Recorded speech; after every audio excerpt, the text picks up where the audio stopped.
Pachi Bomolo qui est passé sur dans une émission Nandeko Chic au Balobi au Bakai Koloba. Je voudrais quand même toucher quelques points en ce qui concerne Maram Bazo Lobela. Ndeko Pachi Alobi qui a ebingate à monangate. Effectivement, c'est vrai. Nga na yebiete na tikala pe comme na été. Na te nanga nazalaka mutu moko ya ko répondre ba bêtise te. La Bible dit dans Exode chapitre 20 verset 16. Tu ne porteras pas les faux témoignages contre ton prochain. Jusqu'aujourd'hui, vous savez, lorsqu'on parle, bandeko batala biso baza bazo bate. Koloba kakate parce que vous en avez besoin au loba. Oyena ba preuve lobi que alendele atindeli ngai message ngai alendele yeyo audio na yango alendele asengi ngai $200. Ce qui a solo tozo sala nzambe. Bible lobi que tolata na loketo na biso sentir ko eza vérité. Pourquoi tu causes à la vérité malgré ce qu'il y a? Pourquoi tu causes la vérité? Parce que tout ce que je suivi dans l'émission sont des mensonges. Ce n'est pas parce que Naï n'a pas un problème. Je n'ai aucun problème avec Pachi. J'ai envoyé un audio. Il y a se plaindre pour la escroquerie et pas un déco chic. Aucune fois, na binga pasteur moto prophète mon c'est que prophète pasteur Fandawana au moins bato apoto to bande ko kingani soko kena bango bosali boy okolia bango mbongo osala bo mutu mon côté. Et j'insiste ceux qui ba prophète ba pasteur monsieur belé bo mona bango awate c'est parce que nga moko na benga na bango.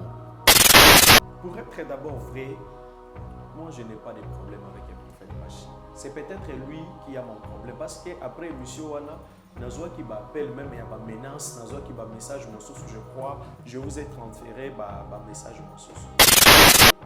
Ezalaka bienvenue ici à nous sauter. Ce qui nous doit dire vérité, ok, na la vérité, à comment on a vous a contre.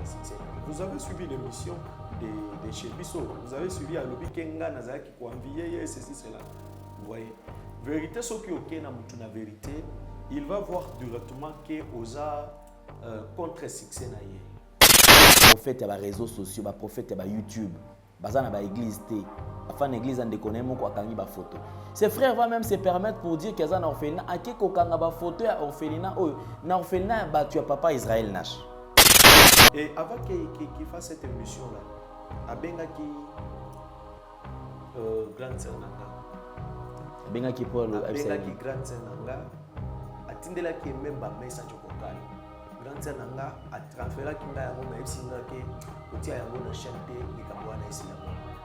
Azo sa grande sœur nanga no yebsa ye alimbisa makambo na esila aboma moto devant Dieu.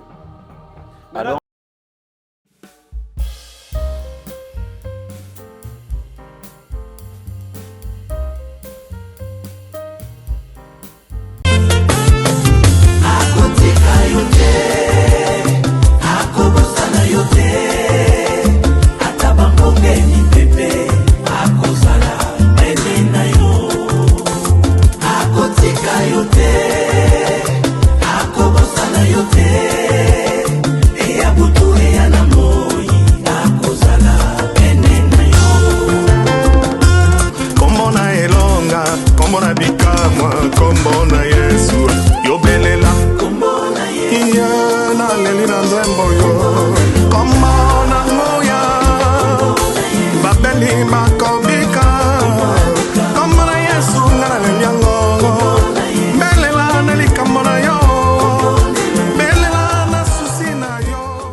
Éternel, je lève à toi mon âme. Mon Dieu, en toi je me confie. Que je ne sois pas couvert de honte. Que mes ennemis ne se réjouissent pas à mon sujet. Alléluia. Zambe na Brahma Isaka na Yakobo olongisaki Daniele na libula bakosi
Vérité et réalité, votre magazine, comme d'habitude, mesdames et messieurs, vous qui nous suivez sur Nouvelle Tendance Télévision, culture d'excellence au rendez-vous. Derrière la caméra, vous avez Sarif Mbala, accompagné de Gédéon Loaé. Il y a également la réalisation qui est signée toujours Jean Anzouzi et Jordan Panzou qui est un peu souffrant. Bon rétablissement à lui.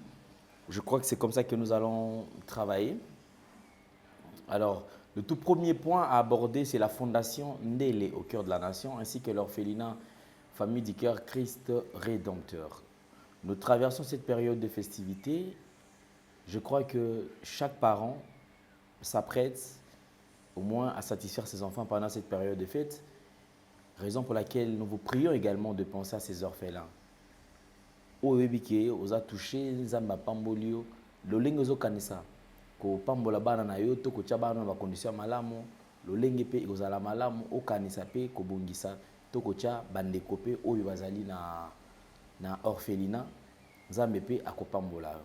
On va parler en image, tous en image et on se retrouve juste après.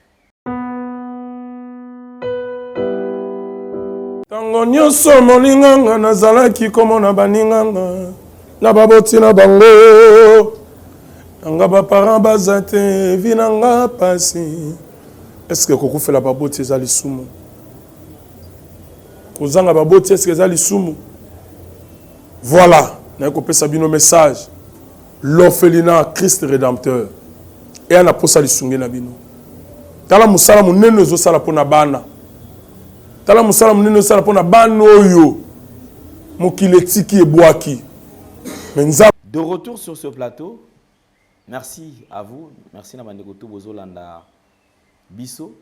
Je crois que nous avons le plaisir de partager ces plateaux avec notre frère, prophète Daniel, au Totek Ozalana et dernièrement.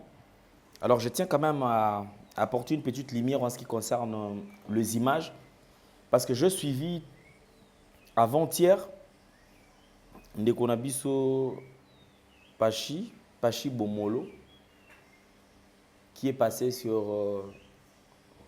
dans une émission, Nandeko Chic, au Balobi, au Bakai Koloba. Je voudrais quand même toucher quelques points en ce qui concerne Maram Bazo Lobela. Ndeko Pachi Alobi qui a ebingate, a monangate, effectivement c'est vrai. Nga na ebiete, na tikala pe comme on a été. Je pense que j'ai parlé avec lui une fois où j'ai été contacté pour un dossier qui est sensible. Dossier qui n'a pas preuve. Raison pour laquelle Nazwaka n'a exposé. Tant on a exposé, ndeko abenganga. Pour na kosenga bolimbisi, pour na koluka boma moto, bomele moto et souke la bon. Je l'avais dit également, on a fait ça et conseil. Que ndeko zala malamu, tala ninge singelo se comporter. Moi je vois mal bandeko. Na chaîne na biso à télévision. Effectivement, les gens au kanisa qui tout le monde de la cause à la mutema mabe, à cause à la boue et tout. Nga na sala acharnement te. Na sala acharnement te, mais j'essaye de temps à autre na mitia na place ya bande comme sous oyo batala kabiso. Nga na zana kati ya structure o nazali na orphelinat o ezali munene o bana bazala kawana. J'essaie de comprendre comment est-ce que les oiseaux souffrir. Au moins, comme si les oiseaux gérer, il y a quand on travaille dans l'orphelinat, même sur l'orphelinat, au bimisaka sans affronter. Ne ba foutre la orphelinat loyer au yébité. Ne ba laisser la banane na ba orphelin au yébité. Peut-être que c'est la mongo et pas X, Y et au PC. Parce que je tiens à informer qu'il y a un orphelinat, il arrive de temps où Bozana soutient mon côté, mon oiseau benga te au fin du mois atinda apesa. Non. Alors dites-moi, voilà pourquoi j'ai toujours dit, pour ceux qui osent Zambapé sur monter mon atékosa la orphelinat pour se servir dans pour copier bateau. Je comprends effectivement bateau ça rappelle moi bon c'est côté ba yibi ba leango pour na ba sala misala na bango. Ndekolobi ki nga na ko senga so na senga $200. Jusqu'aujourd'hui, vous savez, lorsqu'on parle bandeko batala biso baza bazo baté. Kolobaka kate parce que vous en avez besoin au loba. Oyena ba preuve lobi ki alendele atindeli ngai message ngai alendele yeyo audio na yango alendele la sengi ngai $200. Chers frères, on n'a pas de millions, on n'a pas grand-chose, mais je pense que le Seigneur nous a déjà donné les minimums. Il faut permettre biso que au kende kolela lela pas moto tongo midi pourquoi te. Nzamba pesa biso ya muke poto bana kolia. Na muke wana je souligne bien. Orphelinat. Na muke oyo, la seule personne oyo to sala na structure oyo to zala na des pieds bandeli. Ezali Maman Marie M5 depuis Liège que je salue pour mon thème monene. Il y a que elle. Je dis bien il y a que Maman Marie. Ou abandai kosunga régulièrement. Mais c'est vrai, mutu mutaza na ba kamunaye azaka na ba charge mususu mutu mutaza à cause de la empêchement et tout. Mais je suis très reconnaissant. Mutu mususu akoki ozala te alobiki des arbres chaque mois apé sa mbongo loyer, chaque mois fouté la orphelinat boy chaque mois azala kate. Izaka kandambo na gagné mukio no sa na émission na gagné. Le peu là on a gagné ka yango ni na zwaka. Sur le 22 enfants au bazar na orphelinat, bango presque nyoso batangaka 3 kaka ne batanga au ba fait ba sala école normale te bazara na centre. Au ba école ka métier. Nazo charge à bananga. Nazo charge à bana oya orphelinat. Je pense que c'est déjà assez. Ils ont déjà ébélé. Différemment na bande comme sous que fandi msous yo fandi olali na yo ndeko mwaza na poto zimbongo atindi apesi yo salaboy. Ils ont bongoté. Donc évitons des fois ya ko kina ba terrain mon ko za propreté. Ndeko ceux qui ngana zolo bila makambo na ye, ce n'est pas parce que ngai nazana un problème na ye. Je n'ai aucun problème na ndeko Pachi. J'ai envoyé ba audio ya batune ba se plaindre pour na escroquerie na ye et pas ya ndeko chic. Ouais yambaki parce que ba on va le baki gene na s'en prendre nazana vie na ta vie privée à batu nazo combattre basali na nzambe na osala boy. Mais est-ce que boyoka pas au bandeko baza na poto baza wapi boyoka kapona ko kangisa mbongo. Ndeko Pachi qui va exposer un enfant à l'obi que moi na moko esengela ki na opération d'urgence bandeko mututel bosunga bandeko wana babandi kosala kotinda mbongo avec insistance ou atindi na dossier ya $850 nana de mutumo atindi $1250 et les gens sont en train de se plaindre disant quoi ceux qui ont un bon ayambara sur téléphone te alobaka les sous-souté bazwaka les sous-souté et à la fin ils ont compris que ezali escroquerie azali ko escroquer sima ya bandeko où est le mal nga problème na nga na katizani ici je ne parle pas de la vie moi si ya ndeko Pachi je ne parle pas de ses enfants je dénonce un mauvais jeu ezali ko tourner tout autour ya bandeko. Je me pose la question, vous savez ngai ni nazaboye aucune fois na benga pasteur moto prophète mon aïe c'est que prophète pasteur fanda wana au moins bato apoto to bande ko kingani soko kena bango bosali boy okolia bango mbongo osala boy mutu mon côté et j'insiste ceux qui ba prophète ba pasteur mso ebele bo mona bango awate c'est parce que nga moko na benga na bango et na yoki kaka retour une fois deux fois na se décider pe na longoli ndeko wana na kufa pété. Au nom de la vérité, c'est vrai, je ne suis pas parfait. Naza pe na erreur, naza pe faillible. Mais du moins que ce que mon erreur, une fois on peut comprendre que c'est erreur, deux fois on peut comprendre, 3, 4, 5, 6, 7, batu. Ceux qui m'ont taché tembe, na sa l'émission en direct, bande boyoka na téléphone ouvert, boyoka comment est-ce que les gens sont en train de pleurer, batu bazo lela. Na ba prophète ya ba réseaux sociaux, ba prophète ya ba YouTube, baza na ba église té. Afin l'église en déconner mon quoi kangi ba photo. Ses frères vont même se permettre pour dire qu'ils ont un orphelinat. A qui kokanga ba photo ya orphelinat oh na orphelinat ba tu as papa Israël Nash. Nzoka banana baza banana été. Qui nous donne l'adresse ndetuza boy par exemple balbi bon ndeko Alendele. La kisabiso orphelinat Mikanda orphelinat. Na la kisaba Mikanda nyonso tu orphelinat en bonne et due forme. Qui sont ces personnes baza cité na katia na ba komona il y a combien de noms ezana kombo maman Marie na katia statut ezana kombo na na katia statut ezana kombo ba membre o totier siège ezali orphelinat za la kawapi ezali lopango mobimba équipé nyonso to bana na kati et puis j'ai toujours dit et ana butu et ana mo ikobenga ngate soko ibe adresse kende C'est ce que les gens font. Ah, il y a une adresse. C'est vraiment déplorable. Moi, je suis en train de parler, là, il y a preuve de paiement. Il y a des oiseaux là. Na kombo ya ndeko. Pourquoi coller ça bana batu mutoki ya mabe?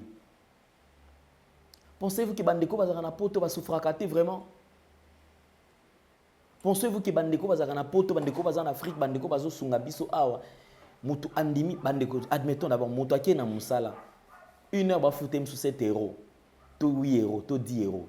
Yebisanga ce que mutu sokazu atindelio par exemple ata to to 10 euros ata 18 euros. Tout ça, c'est que mon na poto atindeli 100 euros. Akabelio. Akabelio, combien d'heures n'est musala? Musala poto za musala ko la Afrique awate que fandi bobeta masolo. Pour onde niko bopé manabino, mais aujourd'hui que vous êtes au travail. Quand on parle du travail, c'est kuna moto azo sala. A se sacrifier $100 à quoi aider nango famille na à quoi aider nango bande kona et s'ils vous contactent, ils vous consultent, c'est parce qu'ils pensent que vous avez Dieu. Comment expliquer un prophète? Tu appelles un prophète, il te dit oui, allô, maman Sarambo Yabando Sala. Directement, Malamongo, oui, oui, papa, Nazomonayo, $100, $200.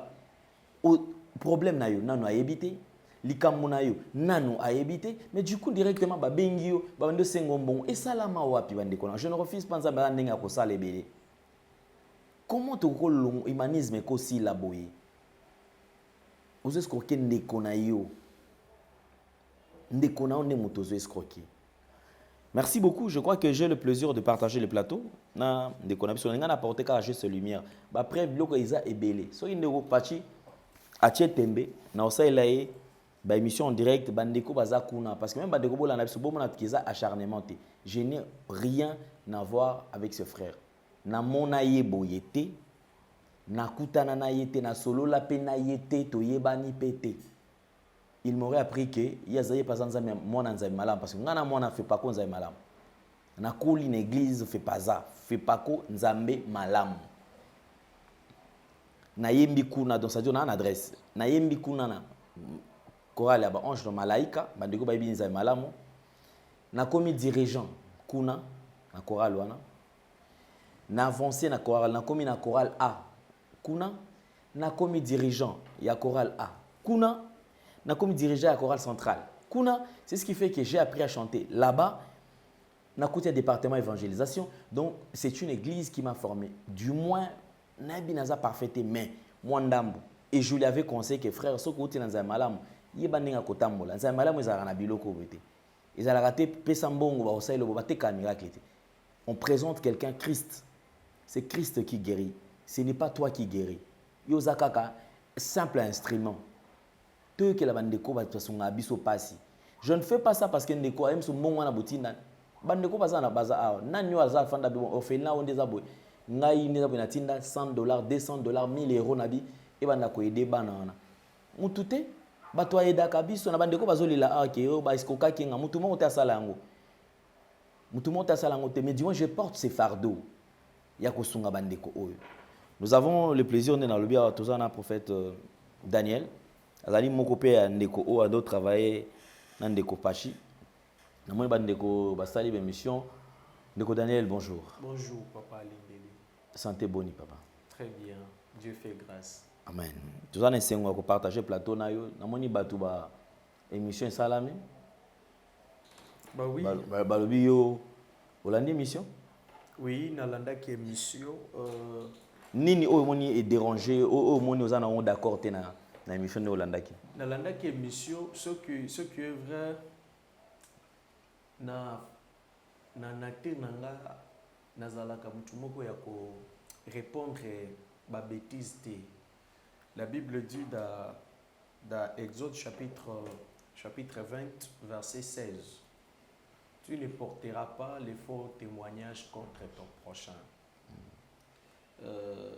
Ce qui a solo tozo sala nzambe. Bible lui que tolata na loketo na biso sentir o eza vérité. Pourquoi toko zalate na vérité malgré ce qu'il kambo ezali? Pourquoi toko lo ba vérité te? Parce que tout ce que je suivis dans l'émission sont des mensonges. Et pour être d'abord vrai, moi je n'ai pas de problème avec le prophète Pachi. C'est peut-être lui qui a mon problème parce que après l'émission wana nazwa qui m'appelle même il y a ba menace nazwa qui ba message mon source je crois je vous ai transféré ba message mon source je n'ai pas de problème avec lui moi ngande na mabe oyo ngana salaki et Dieu m'a parlé na bongisa na nzambe parce que na linga ki kokota na erreur. Est-ce que ezate que le fait peut-être que des bâtons soient que bon prophète Daniel lokola yo ezaki mutasa aliaki mbongo na kombo na yo yo liaki mbongo te yango pe sepe lobité na dénoncer. Pourquoi?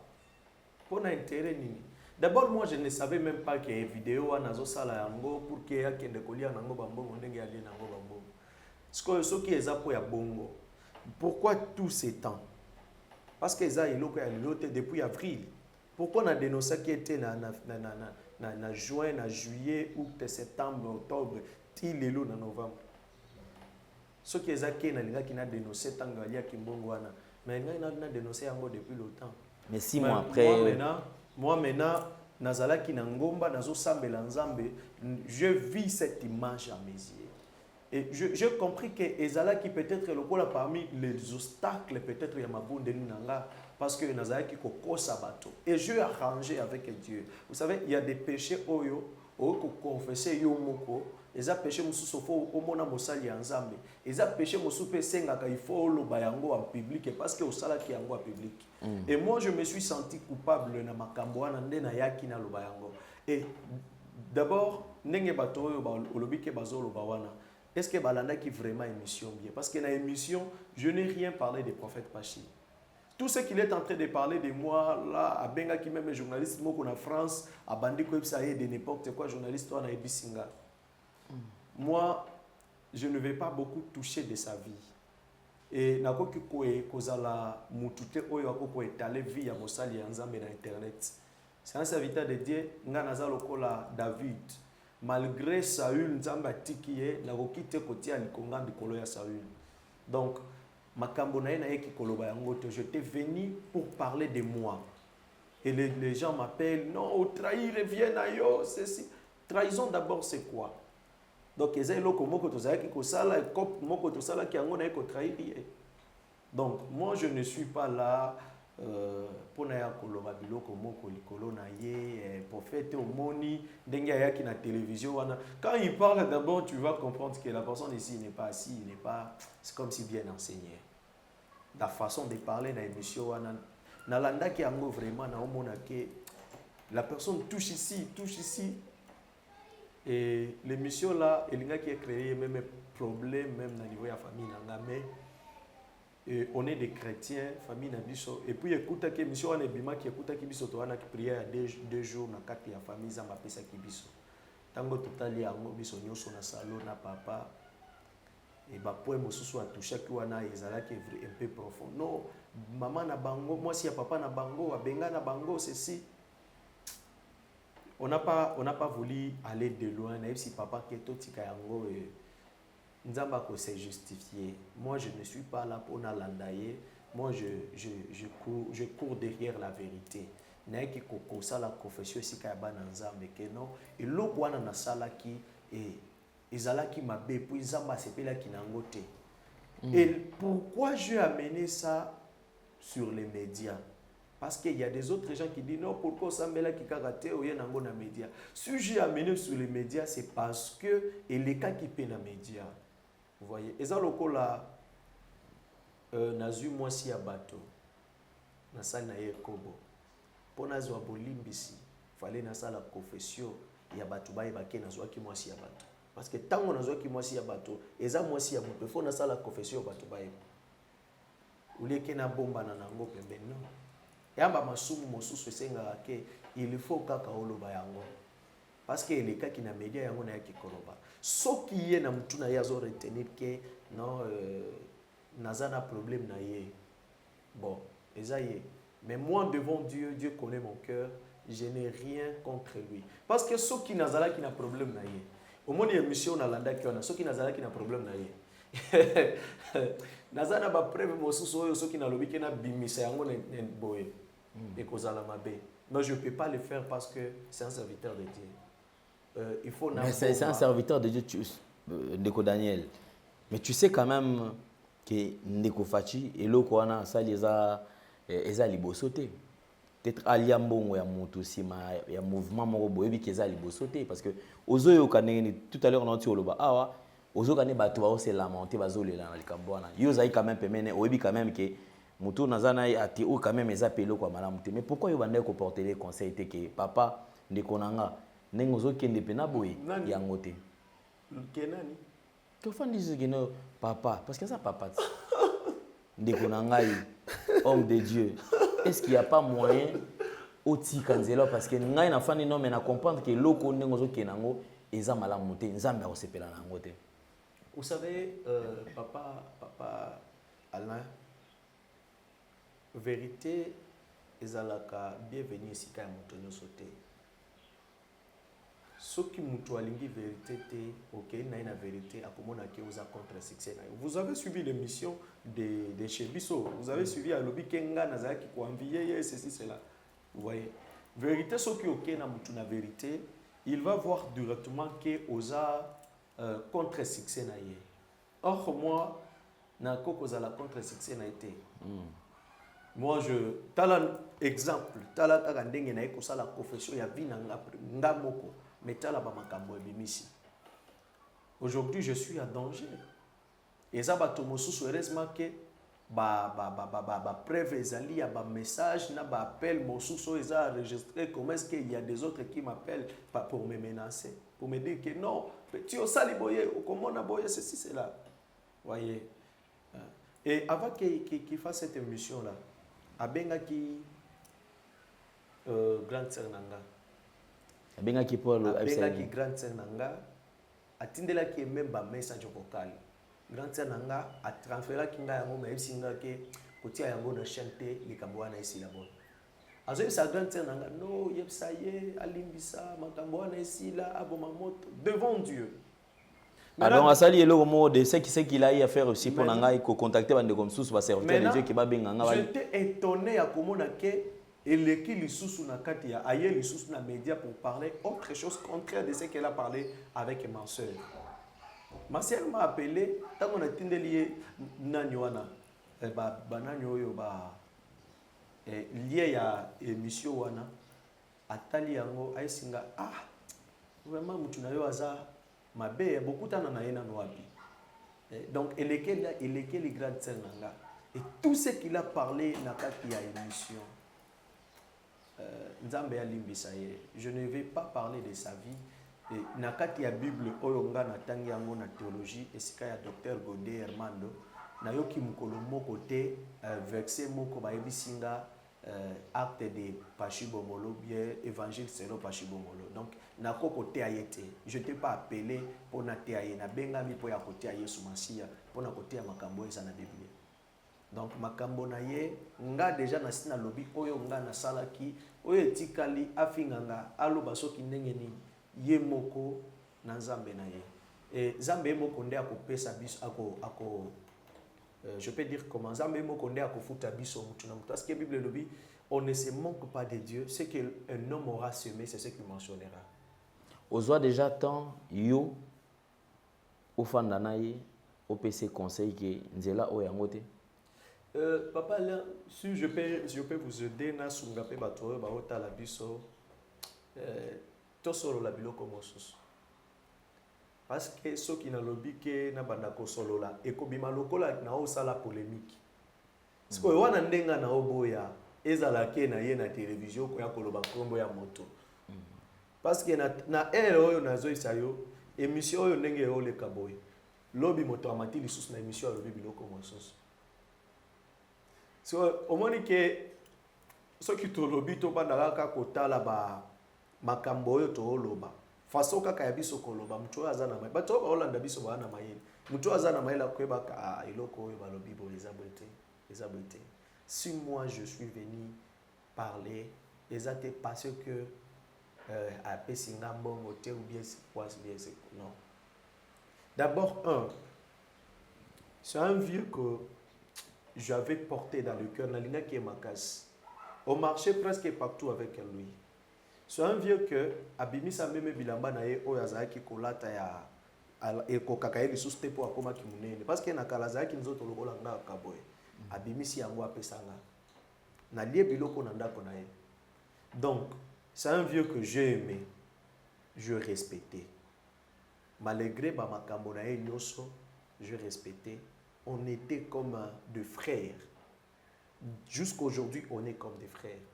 Mais nga na ye koloba na nga nde mabe oyo tosalaki pona nga moko na eza lokola tango na omona likambo na omona lisolo ya monsieur l'abbé moko. Monsieur l'abbé wana azalaki na bamakambo ebele ya catholique tango abongo li motema aye ko confesser mais catholique ekomi kolanda ye. Non, je ne peux pas parler des catholiques, je parlais de ma vie. Nga nazalaki mosali lui-même me connaît. Ayebi ndenge nzambe asalelaka nga. Soki atie dute na nzambe oyo asalelaka nga. Tosala na ye ata batel. Bati ya biso na télévision to telema toloba kaka likolo ya Kinshasa ata ya eloko ekosalema na 48 heures. Na Kinshasa kaka awa. Il connaît comment est-ce que Dieu m'utilise. Soki alobaki ke asala église ati anga pasteur parce qu'il connaît comment est-ce que Dieu m'utilise. Il connaît mes capacités. Combien de père spirituel na ya benginga zo ebisangai. Azo pesanga conseil. Otika makambo na non, moi je pas de problème contre lui. Il peut me traiter ingrat par rapport à quoi? Par rapport à quoi qu'on traiter un ingrat? Parce qu'il n'a rien qu'à confesser. Donc j'allais partir en enfer pour ne couvrir rien. Nalinga ki na bebisa mosala ya nzambe nanga pour ne couvrir rien. La Bible dit cette fois un juste akokwe ya nzamba ko relever. Lokola na kweya ki na mikuti ke na kweya ki il faut na dénoncer na tellement. David lorsque ayebaki aye kokweya na mwasi ya soda na ye. Ayaki ko dénoncer yango alobi ke non nzambe limbisanga.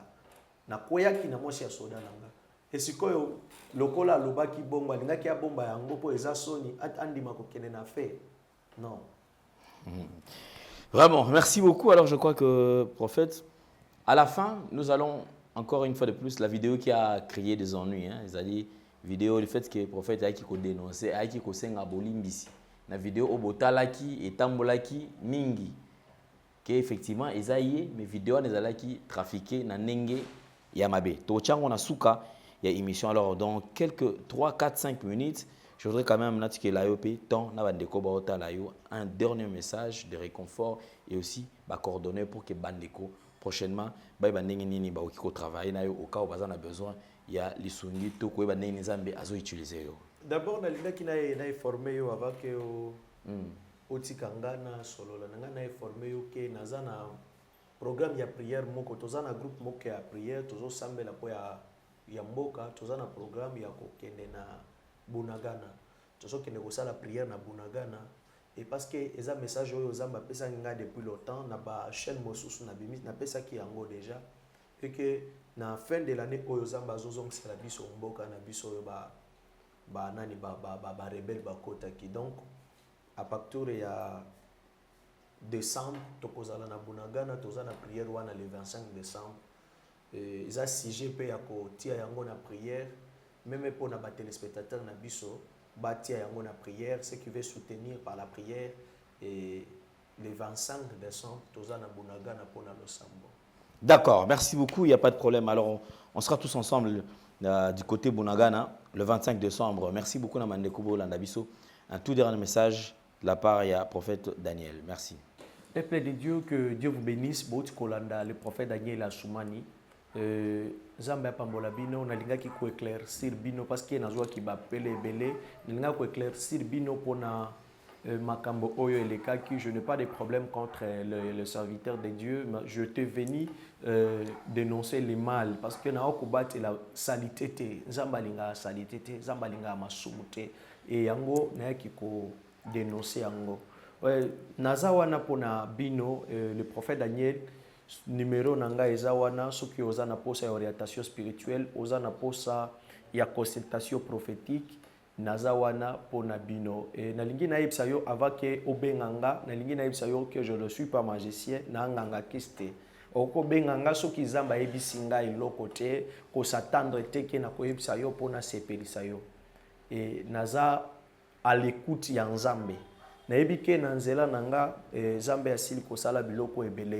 vous informe les programmes ya Bunagana eza le 25 décembre. Déjà le 20, tozo quitté awa po ya kokende Bunagana, to na prière na Bunagana, toza équipe mobimba ba mosusu baza na Goma, ba mosusu toza awa to kokende biso nyonso na Bunagana ko sala prière pe ko boto la mboka na biso na maboke ya Satana. Oyebi biloko nyonso ebandaka na molimo. Ndenge tozo salaka acte spirituel ya kobotola et puis tozo pesa fac de se makasi. Biblia yebisi biso ke Moïse tango azalaki aotombola maboko, Israël bazalaki na force. Et tango akitisaki maboko, Israël bazalaki kolonga lisusu te. Biso lokola ba Moïse ya Congo to otombola maboko po ya ko combattre elongo na fac de se kobunda contre batu oyo baza kobundisa mboka na biso. Nena asire Congolais nyonso bisika oza Congo eza ya Nzambe, Congo ekokabwana te. Congo eza mboka ya elaka. Il y a beaucoup de choses que Dieu va faire dans cet pays oyo nano esalamite. Et bobange loko moko te le 25 décembre tozawana. Tu as besoin de nous soutenir, numéro na biso ezawana. Tu as besoin de soutenir même spirituellement, même moralement ozana ba conseil. Et numéro ezawana biso pe tozawana pona bino ko sambela pona bino ko orienter bino ozana problème ya libala ozana problème ya kobota Nzambe oyo tozo sala zana bomoi tika Nzambe apambola yo na kombo na Yesu Kristo. Amen.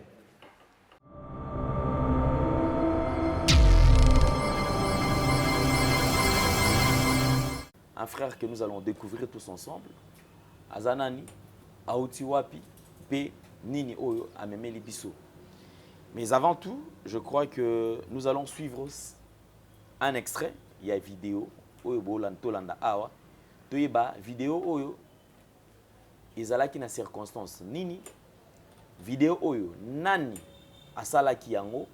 Et ça va nous permettre de découvrir encore comment est-ce que les fous sont en train de manigater le jeu pour enfin piller les enfants de Dieu. C'est-à-dire que Moutou, Alali Alamou qui a bingi Moutou, Atali Etanaye, Alouki a utilisé, pas dans un bon sens, mais dans un sens pour natina na connuire, pour natina na ko salir Moutouana, alors que Moutouana salaki elo Congo, ezalaki na idée mususu.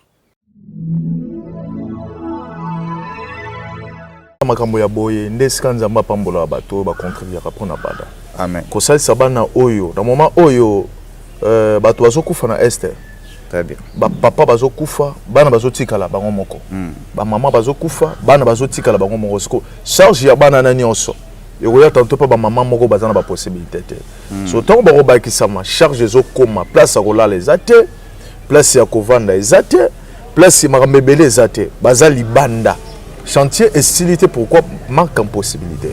Possibilité ça vraiment moukier. Moi m'tazotina, moi sototinia m'sotobzu, moi batu o baza na bozui pour na kosalisa bana wana bazo sunga bisote. Fallait ko sunga par rapport ya bana wana. Maman papa ozolanda biso. Chantier yango ezotala wana moukier oyo bande comme so ba contribuer ndesika to sukeli wana. Mais le problème est que les banda bazana on libanda. Ba malili ne langa oyo ezobeta bana tozana 7 personnes bazobela. Oui. O bazobela par rapport ya malili ba climat oyo frappé batu. Ya ba grippe ba mezo frappé batu ya mambebele ezo frappé bana moi possibilité tozana ngo. Concernant bana oyo toyina bango ba jeune o bolanda bango par rapport ne bazoloba bazaba na moko bango ba ko expliquer comment tozu bango baza tozolinga to sala awa na kati ya na Kinshasa awa c'est le centre de formation. Très bien. Parce que centre de formation, Bible but est elangeza munene basali bazamuke. Merci. Na niveau ya bana wana, tozolinga ko sala orphelinat na kata Kinshasa. Pour to vendre ça, tozo la centre de formation. Bazo comme ba serviteur de Dieu. Na ba grâce na bango tozo former bango ko la kisa bango nzela Nzambe. Pour lobby pe bango ba former ba o bazamike ototiki kuna. Ya ngona ba niveau ya ba âge na bango ne tozo ya na bango na kata Kinshasa, bo tala bango nde ba koloba. Nde bazoya awa koya awa bango pe bakufeli ba papa na ba mama bazate ba papa bazate na se akoyoye kola ko saila Nzambe ba oya basi to la kisa bango ba couper couture misala ya maboko par rapport ya ko sala pour que lobby bazala batu oyo ko senga te même misala wana esunga bango mais problème na biso ezani na kati wana tozana garantie te. C'est ça. Tozana problème à garantie. Au Taliban on est bazoloba, tozana problème ya et comment qui est belé bagueur bana batikala ki ba ofelende prophète aya ki kuna sali ofelina kuna malgré esili na noté eza chantier toyebi ke nzambe oyo aosalela ye akosunga ke orphelinat wana ekosila. Amen. Toza lisusu biso awa na Kinshasa pe bazo préparer selon ndenge prophète alobi ke bazo salela biso mwa esika moko lokola internat pour na former des jeunes serviteurs. Yes. Pour bako défendre le royaume de Dieu. Merci beaucoup. Eloko nini okoloba na bato bazolanda yo, ba mama baza na Poto, baza na Paris, baza na Afrique, na ba Côte d'Ivoire, na ba Nigeria, partout dans le monde. Nini oko expliquer bango pona mo ya soutien ko soutenir ba orphelin oyo baza na Est pe na ba oyo tozo kitcha awa. Eloko nini oki ko yebisa bango. Vraiment eza initiative moko malamu oyo Nzambe a révélé mosali na ye pour ya kosala yango. La Bible dit religion pure et sa tâche c'est celle de se souvenir des orphelins et des veuves. Yes. Lokola Nzambe a révélé mosali na ye que ayati na esika oyo bato ebele bakoko koma te, bato ebele bazosuka awa kaka baza na besoin kaka ya kokende bapoto me ya komiti kuna. Soki moto ana capacité ya ko soutenir ke mosala oyo kende liboso, vraiment Nzambe akozanga te ko bénir moto oyo aza na capacité ya ko soutenir. Na najua ba mama yetu wengine biko Bulaya, ba mama yetu ya Este, najua mko natufata. Kama kabisa Mungu anababariki, mnataka kusapoti hii huduma ya mtumishi wa Mungu Nabii Pasi, vraiment aider pour que ba oyo pe bandeko mosusu batika likuna soki bango pe bakokoma parce que awa boye premier tour to yaki 5 personnes. Yes. Etikali ba mosusu baza kuna, etikali après près ba 12 personnes. Soki ke bino bokoko soutenir na oyo pe prophète akosala de façon que transport na bino ebimisa wana bandeko ekomisa bango awa, ça serait bien pour la gloire de Dieu. Et puis logement na biso, kolia na biso, soki nyonso eza kasika ya prophète Pasi et kozala mwa pasi mingi parce que azape kaka moto. Mais soki bino bokolinga ko soutenir, Zambe akotika bino te. Yes. Merci beaucoup. Na zona posa ndeko loba lingala pe parce que loba ngo pe. OK? A expliquer pe na lingala po bato bazali. Soki akokota Kiswahili ezaka po bato pe baza ba Swahili ba comprendre que ndeko na bango. Frère Joël okoloba nini pona ba mama oyo baza wana pona ko soutenir bino nombre boye d'abord oyo batikali pe libana. Ndeko Mbote. Oui, bonjour papa. Bandeko bazolanda biso ozali c'est pour la première fois tu yamba na Nouvelle Tendance Télévision. Bandeko ba eba quand même ozali nani pe osala kanini. Oui, comme on a prophète Daniel Assoumani naza mosali ya Nzambe.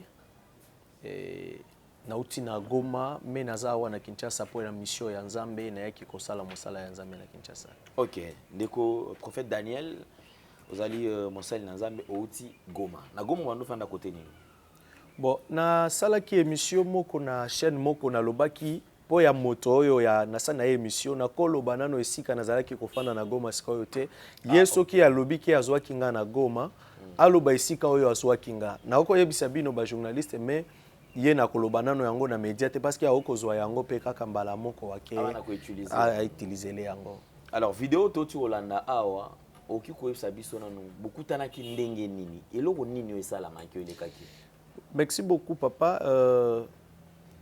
Vidéo oyo bolandi soki na ye vraiment na télé koloba siri yango parce que mutu oyo tokutana ki na ye esika ya mama moko mosali ya Nzambe mama Marthe azalaka na Lemba nde akutanisa kinga na moto oyo na yebike mosali ya Nzambe tuzalaki kosambela na esika moko tango na ye na wana ezalaki tango na ye Kinshasa na 2019.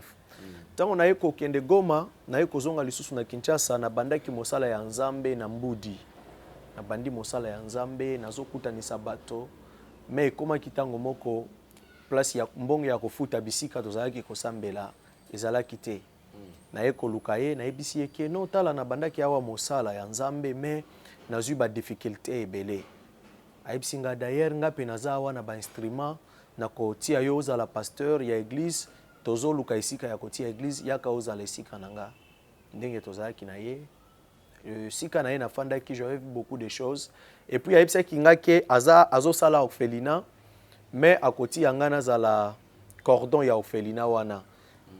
Il paraît que ya ayebisa ki batuke akende ki este azwa ki ba orphelin ayaki na bango awa na Kinshasa. et puis ayebisi nga jour mosusu toza na salon ayesingaki no fanda awa tozozwa yo image nazotindela yango mutu moko aza na États-Unis alingi asoutenir nga aza partenaire na nga asoutenir nga mpona asilisa kosala orphelinat. Moi je savais que azotinda yango esika ya moto wana et naye kondima pe kosala na ye image wana ke yende ayaki na biso na Kinshasa tozalaki 2 personnes wana azwi pe mwana moko ya mobile azosola pe kaka Kiswahili moko ya ndenge wana atie ke yende aye na biso na Kinshasa awa. Et après mission nzoka ye azwi yango aye kotia yango na chaîne moko télévisée chaîne moko ya YouTube. Chaîne na ye? Chaîne na ye te mais chaîne moko kaka bateaka chaîne chrétienne donc ya YouTube ya mama moko aza na poto. Ngape na yebi na ngate. Mukolo mosusu Dieu a mis la parole dans ma bouche na kende kote ya yango na solo lina bato ba singa no chaîne moko ezawa bateaka na internet. Na ye na chaîne wana po ya kote na lekisi mateya na nga esali kaka 2 heures de taba na moni bakangi yango. Na ye kotuna bokangi mateya na nga pourquoi? Nde bazo esanga ke no yo ozalaki na prophète Pachi bino na yende boyaki awa na Kinshasa me okimiye abengi biso awa yebisi biso ke ozo envier ye bivi na ye yango wana mais ce n'est pas ça. Moi je ma famille ici même bandeko na nga baza awa na Kinshasa nga na yeki na yete soki na bimi esika na ye par rapport ya makambo oyo nga moko na constata que je suis pas venu ici pour na étaler makambo ya bato mais nga na ye na nga kote ya loba nzambe nazalaki esika na ye te ye pe ayaki na nga te. Oh non vidéo yango batalisi nga vidéo ici il m'a demandé que asala yango pour que atindela mutu moko na États-Unis nzoka ayaki na ngonde na média awa. Donc il faut comprendre très bien prophète Daniel. S'il faut comprendre très bien ezali que ye a joué ça que na vidéo wana pona tina na ko sala ke e basunga ba pesa ye mbongo pour que azwa ofena. Et puis bazala ki kopesa ye mbongo des fois même il me donnait le téléphone à solola na bato mosusu ayisi bango kino ndima ke oza cordo ya orphelinat toza na bana awa ceci c'est pour cela que je me suis senti coupable ya masumu oyo nga na salaki. Na ye liboso ya bana nzambe nyonso kosenga d'abord bolimbisi parce que je peux pas servir Dieu na lokuta. Na ye ayebisa azopesa nga téléphone ndima makambo oyo na bakisa yo ndima enga pe na ndima moto mosusu aza ntango mosusu na poto ayebi pe Kiswahili apesi nga na ye alobi no oyo oza ndeko na biso oui toyaki na bango totiki baofele mosusu sengi kuna toza awa nazondima babiloko wana mosusu pe bazopesaka ye bambongo nayebi te nde comment est-ce qu'il gérait mbongo oyo azalaki kozwa mais natikali komona orphelinat te atikali pe kokoma na Goma te bana ya nzambe bazopesa bambongo na bango ntango mosusu moto akose privé atika kolia me ayoki pasi ya kosunga baofele lokola Bible lobi na psaume 41 ke ere mutu oyo nyonso asungaka bato oyo bazangi nzambe asekuriraka ye na danger. Mutu azokanisa ke azosunga bato oyo bazangi me nzoka azopesa yango nde mutu moko akende kosala yango ba enfer na ye. Et namoni ke je ne peux pas garder ça, je ne peux pas demeurer à prêcher la parole parce que eza ba chaîne mosusu oyo nazoteya même bato mosusu bazobenga nga prophète mais biso tomona ki yo ke mutu moko boyende ayaki na yo boye ceci cela. Et voilà pourquoi j'avais amené même mes frères na ba chaîne mosusu pour ya ko témoigner ce qui moto ndekwana parce que je m'excuse ya kobenga ye frère wana soki alobi ke aya lisusu na média ke akoloba et là maintenant je vais amener les caméras même eska ya papa nanga soki bokozala disponible à témoigner. Et ayebisanga ke azwaki nga na Goma na commune nini na quartier nini. Na yebi Goma eza soki Birere, soki nani Virunga, soki na Katoi, soki na Ndosho, soki Keshero, ayebisa bisika oyo ye azwaki nga na Goma. Et puis nga na kopesa bino numéro ya bandeko nanga ya famille nanga na Goma, ya famille nanga oyo baza na Kisangani, na famille nanga oyo baza wa na Kinshasa. Donc et la personne, il a fait ça pour je peux utiliser les termes faciles, escroquer bana ya nzambe. Et moi aussi, je suis participé à l'escroquerie là. Voilà pourquoi. Bien que tu ne t'es pas retrouvé. Bien que je. Oui. Ce qui ngana leki na média papa Alain, exactement seulement parce que na se retrouva quitté. mais surtout parce que tu te rendis na se sentir coupable ya na se sentir coupable ya mabe wana zamba yebisi biso ke bolata na loketo na bino sentir oyo eza vérité. Je ne peux pas demeurer en train de prêcher les gens. Nga mission nanga eza sur la eschatologie, eza sur la repentance. Na tia batu ke Jésus-Christ a ozonga. Comment na côté batu ba mi préparer Jésus a ozonga benga na kati ya lokuta moko boye. Batu moko parce que image wana ti lelo ezoleka. Batu moko bazota la image wana bazoyoka mawatango mosu ti lelo eza bato ba otina ka bambongo. Ba ebike ba utaki kozwa ba ofele moko na Goma bazana bango awa. Même moto wana tikali kokoma Goma te. Siko ndeko wana iza ndeko nani?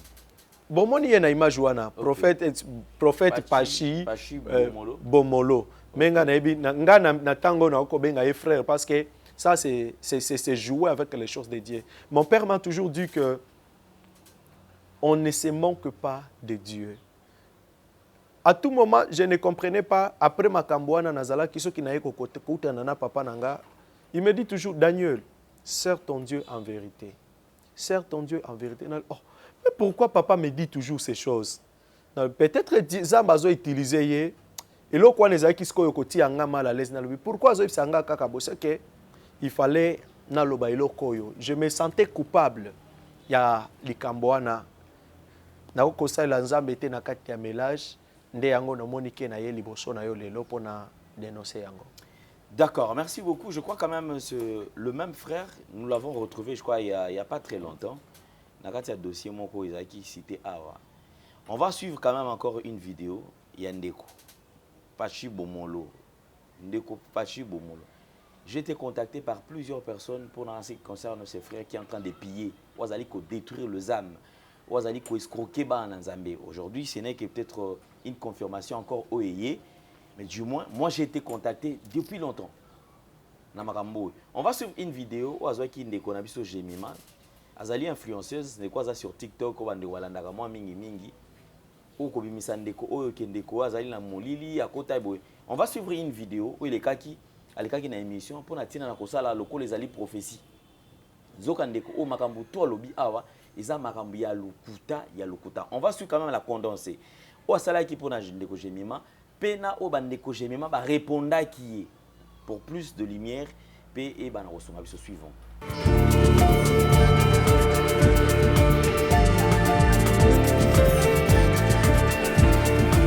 Na bandi ko bondela zamba talisinga bilongi ba fi 4 balekaka na ba réseaux sociaux baza ba star ya TikTok ba fi 4 ya Congo. Abisinga bi omoni réseaux sociaux oyo monde oya TikTok et komi ko pengwisa bato ebele zamba bani bisanga talanga mo bakei na moni bakati si fleuve Congo bakena ngambo Brazzaville mais na moni tango bakati si bakena ngambo Brazzaville na moni moko la nanga très bien mais na kati manga na bani kolongola ba poso na bi oh, mais mango zaki mobes noir. Mais pourquoi bazolongola ba poso nango zamba ebisinga bi nazolo ba mingi na fi oyo na monelo ngina ye abi oui abi nazolo ba mingi na ye parce que abonde la makasi akende kosala repentance azalaka mwindu na kokola na ye mais tonga wana azwaki ezaki tonga ya batan parce que a changé le poso akoma pembe mais na sima nango semence moko ya se wana batami Emema ina kufa. Sora lukinza mbete. Le problème est déjà zelo konga la monaki na buto. Faut Bible bi azamo la motote pour kosa. Azamo la motote. Habité nazo habité beaucoup na page na TikTok ou bien na page na bino na tindela yo. Yango na tindela na pesa Colochen à coach na page na yé quoi parce que nazo sala ngo par rapport au kaka émission salami mais par rapport que ngamoko conscience nanga nanzambe azali kolo azo comprendre que naza vraiment innocent na mamba kombo ya Brazzaville mais na moni tango bakati si bakena ngamba Brazzaville na moni moko la nanga très bien nazo ba mingi na fi oyo na moni longi na ye abi oui abi nazo ba mingi na ye voilà prophète obozomo na uti koloba makambo yo bayambaki na émission d'après ba révélation na ye alobi nzambe alakisi ye ba tiktokers oyo baza na misala molili ba tiktokers oyo baza na misala ya mabe ba o baza na batakisi d'après révélation na ye atangi ba kombo ba tiktokers oyo baza na misala ya mabe atangi na kombo ya Jemima Kokonzoni na kati ke aza muta misala mabe aza na bakisi tatati tatata tant famille Kokonzoni bamoni émission bongo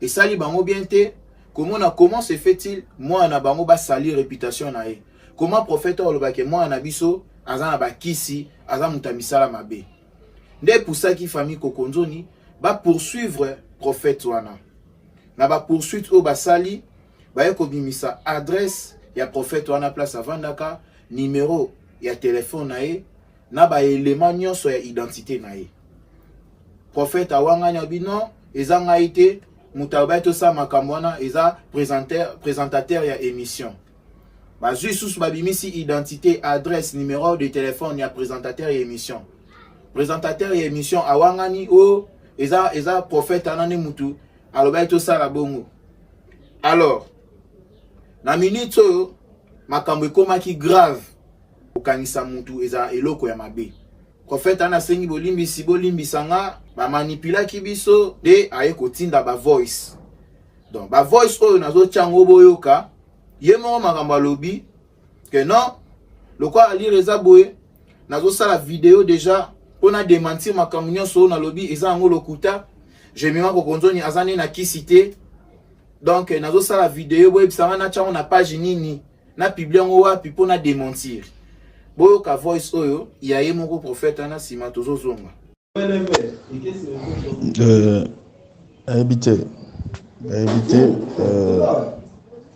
nazo habité ba coach na page na page na TikTok ou bien na page na bino na tindela yo yango na tindela na pesa Colochen a coach na page na ye bien quoi parce que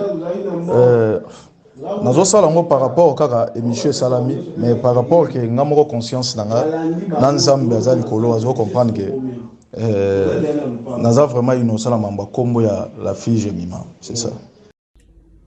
J'espère que boyoki moi extrait ya voice po makamu mingi et solo mama ki na téléphone mais o ezaka ba voice ba extrait donc na minute oyo dans quelques heures bon na vidéo et moko prophète wana oyo alobaki makamu na ye kenzamba la gise ke Jemima Kokonzoni na kisi ye moko akoya ko démentir bozo mona dans quelques minutes seulement ou dans quelques heures nazo zo vidéo wana nazo balancer pour ye moko abi nazo démentir voyez et puis non seulement ko démentir bakozonga lisusu na le même chaîne wana wa sala ki émission kaka esika moko na le même présentateur ba sala émission mususu pour ba démentir bango mo makambo o basalaki et puis émission liboso bango mo ba supprimer yango ata batindelo bino ba lien bo mona ngo lisusu te par là na ngana loba ba prophète ebele kala ezalaki bato mukilinde bande ko décevoir bato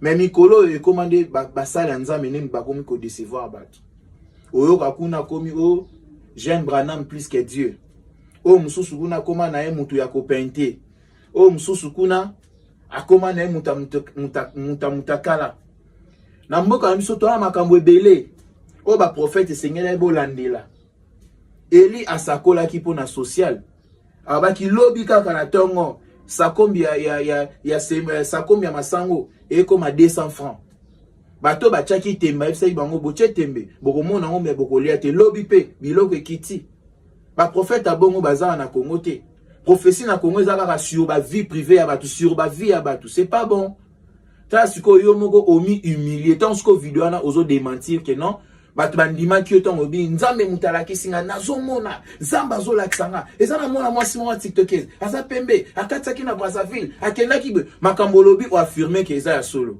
après yo moko oyo démentir non ezango makambo lokuta azani na kisite bon mwando momo ofongoli ba porte c'est pas bon. Depuis vous saler mission Daddy Michel wana sel mabe na sel mission yo li boma pasteur nana tinda ki yo la muko sala be mission ba komba bana bato nana tinda ki yo nani atindaki yo otie photo na ye na miniature na autorisation nani ya famille na biso bosaka na bato bosakana pa biso bosuka mabe na yebisi bino bosuka bokosuka mabe na ya na olobi chaîne na bino na fikini ekangama tobeta gazon ok o courage donc bino ba mieux placé bien kosalela bato ba émission yo basalela émission te yo anani yo za nani na TikTok bolongola bozongisi yo za nani yo liboma wana nye na mutu faux pasteur nyama wana nye na mutu bolongola émission wana lokwa bolongola bolakisi biso ke ba gank biso sko to lakisa bino obiso tozali biso likolo nzambe na se leta toyeba la biso na bino lokwa bino mima mwana bino bosumbaki bobotaki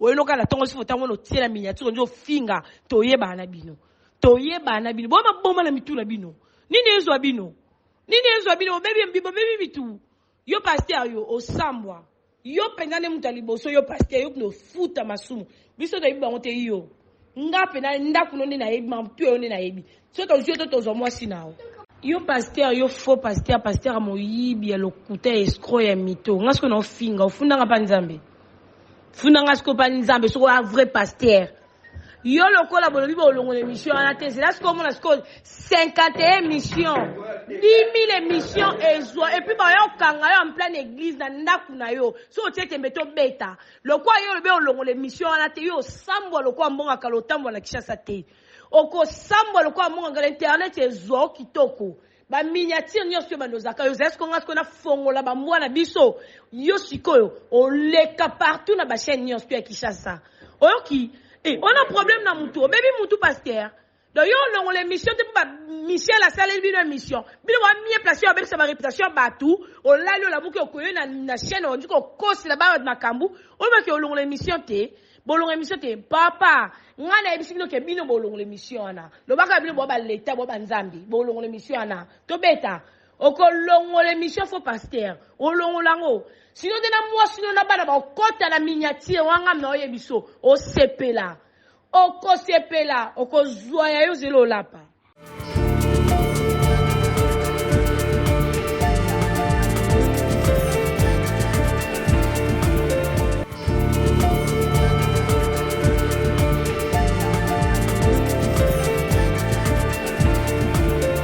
Donc le même frère Ototi Olanda Awa, il s'est arrangé pour natina na kosenga na bandeko batindela ye ba billet, batisombela ye billet, ba pesa mbongo ya séjour qui azali ko se rendre na Goma. À Goma, c'était pour quel but? C'était tout simplement visiter ba victime, visiter ba orphelin o ya guerre, o ba bungisa ba boti na bango pendant ba moment ya guerre, ba bungisa bandeko na bango na ba moment difficile pour permettre bango ba na kosunga bango akosunga bango na sens nini komemela bango elamba biloko akolia biloko belé pour permettre bandeko wana ba quand même contenir. Le frère s'est dit tango akei Goma malgré ba image ya Goma yango pe totikal pe komona te akei Goma kokoma na Goma aye kozonga na Kinshasa. Arrivé à Kinshasa, c'est là où il va maintenant réaliser une émission. Pardon, nakatiote akei Goma soki olobi bongo c'est trop dit parce que akoma na Goma mukolo moko te. Atika likokoma na Goma te akende kina Goma afanda ki wapi afanda kina quartier nini na nzela nini parce que mutu nyonso oyo afanda na Goma ko pesa yo explication muke et puis image oyo bomoni yango tozui yango na kati ya ndako asa si réellement ke mutu wana yaki na Goma kozwa ba ofele azwaki biso lokola exemple kenga na za ofele yango azwaki nga na Goma akoko kozwa te image kuna na Goma ndenge azwaki biso ti ndenge toyo kozwa vol ayeko kozwa ka image tango tokomi awa na Kinshasa ata photo moko ya Goma za nango te parce que mabele ya Goma na ya Kinshasa eza ndenge moko te na yebi ke yo yebi bien mabele na biso eza ndenge mosusu awa na oyo ya Kinshasa awa siko yo azwaki image ya kuna na Goma te kozwa ngo na Kinshasa. Et je crois qu'il serait mieux à l'accepter également ba autorisation parce que okoki ko bima na mutu kaka mutuna yote c'est-à-dire ndeko kaka bo mutu oti na Goma kamba mozi ozu bango orphelin otie bango na avion oyebwe il y a des procédures o esengeli ko kena commune kozwa ba document o ezali ko pesa autorisation comme autant yo responsable na bango o oya na bango na ba identité na biso nyonso aya ko prouver yango na média ke azwa ki biso réellement na Goma vraiment naza na soni makasi bana ya nzambe nyonso bolimbisanga parce que je t'ai utilisé manipulé na escroquerie oya kolobake non to sala ophelina to kotia yo cordon to sala église ti lelo église moko ezalaka te ophelina moko ezalaka te même bonge ya bana na nzambe bazalaki kotinda ezosala masoki na yebi te na nini nalingi kokota beaucoup plus te na vie privée ya moto par rapport ya bamakambo oyo nga na monaki. Mais je suis tellement désolé bana ya nzambe bisika nyonso bolandanga bolimbisanga na komo na Yesu Masia que mabe oyo na okozongela ngo lisusu te. Je dois servir mon Dieu en vérité. Parce que lobby ou bien lobby mosus bokomona nga lisusu na ote ya awa peut-être na okote ya eloko yo kosunga vina yo mais oko zaper ngomba la moko pourquoi omona ke moto oyo aza escroc omona ke na mutu moko bazo sala escroquerie ya kolia batombongo. Voilà pourquoi na yeli boso na bino ko s'excuser. Voilà, merci. Je crois que le message est passé. On va pas beaucoup traîner parce que Zali Ndekwanga est quand même assez répandu. On a Mabé Oyo à Salaki. Alors, je crois, moi, dans le la message, P, AP, ça va coordonner pour Nasuka. Et je crois, après Nasuka, on a une vidéo, surtout, il y a série, il y a escroquerie. Il y a Ndeko, Pachi Bomolo, Marambazali Kosala, Oh, Batuazo, Lela, Ebele, Bazali Kola, Ebele. Moi, je le dis aujourd'hui, Natieka. Vous êtes et voulez-vous investir à Kinshasa? Voulez-vous réjouir de vos business? L'opportunité à ne pas rater. Toronto City VIP à Maluku. Un des meilleurs endroits pour résider ou implanter votre business. À quelques minutes du fleuve Congo, le fleuve de nos ancêtres. Juste en face de la zone économique si spéciale qui est le quartier commercial et industriel de Maluku. Waouh! Non loin du centre de ville Maluku. Un quartier en pleine expansion, à quelques mètres du Macadam. Toronto City vous propose un terrain de 20 mètres sur 20 avec des bornes cadastrales. Sur un site accessible, urbanisé, avec espace de jeu, espace vert, magasin, centre médical, marché, etc. Nous disposons de terrains de 20 mètres carrés à un prix abordable. Donc, je voulais juste faire l'appel à nos frères de la diaspora, de partout où vous êtes, en Afrique, en Amérique, à l'Océanie, à l'Europe, en Asie, pour venir acheter les terrains, les parcelles de 20 mètres carrés que nous sommes juste en train de morceler. Vous allez bien voir qu'il y a des bornes, il y a même les travaux qui sont juste en train d'effectuer. Donc le terrain est bel et bien assuré. Il y a l'eau non loin de nous, vous allez voir, derrière moi c'est la régie des eaux. De l'autre côté c'est le société Vodacom. De Vodacom. Et devant moi c'est juste World Vision. Là où Vision Mondiale sont juste en dessous aussi a un projet de construire les maisons pour ces travailleurs. Donc voilà, nous sommes ici à Maluku. C'est déjà un endroit habitable. Les quartiers, comme vous allez voir de l'autre côté, c'est déjà habitable. Il y a déjà les gens et c'est non loin parmi les autres cités que vous connaissez déjà. Donc je suis très fier de vous présenter ces produits qui n'est rien d'autre que, oui, nous achetons les voitures, nous achetons tout ce que nous pouvons avoir. Mais avoir une parcelle, c'est vraiment une très bonne chose. Pour tout contact, contactez Willy Mafuta au +1 90 57 30 15 40. Toronto City, waouh, les 4 qui nous réservent l'avenir de demain. Vive le Congo, vive Kinshasa. Éternel, je lève à toi mon âme. Mon Dieu, en toi je me confie. Que je ne sois pas couvert de honte. Que mes ennemis ne se réjouissent pas à mon sujet. Alléluia.